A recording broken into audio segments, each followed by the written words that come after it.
I wanted to talk about the 1980 United States Parapsychology Conference that was held in Atlantic City. I had attended that, and they had a special machine set up that when people were to hold the machine, the metal attachment to the machine, and if you went into an altered state of consciousness, a bell would ring.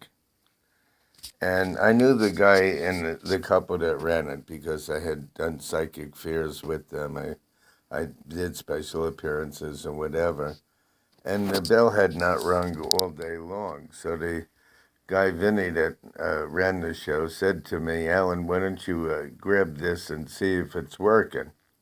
So I grabbed it, and it didn't seem to be working. He said, try to give somebody a reading. He said, Miss, he wants to tell you something.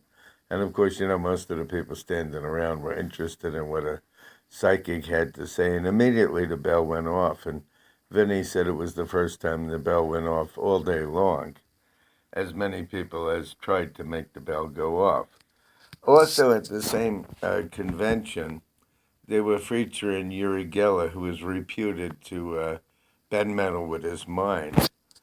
So I went into the Uri-Geller demonstration, I guess you would have to call it, with a couple of people. It was like a couple, and it was Don Tenny Hill and Rebecca, his girlfriend.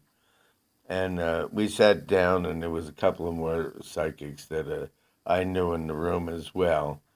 And Uri-Geller started to bend metal with his mind, and I wondered if this was some kind of gimmick. And then in the end, after he did it, he said, if anybody has any keys or anything that are bent, please bring them up and I'll straighten them out for you. So Don Tenny Hill took these keys out, and he looked and said one of his keys was actually bent. So he handed it to Uri-Geller, and I was only a couple of feet away, and I was watching, and Uri-Geller didn't physically touch the key, just put his two fingers, I should say, top and bottom, a couple inches from the key, and all of a sudden I saw the key straighten out.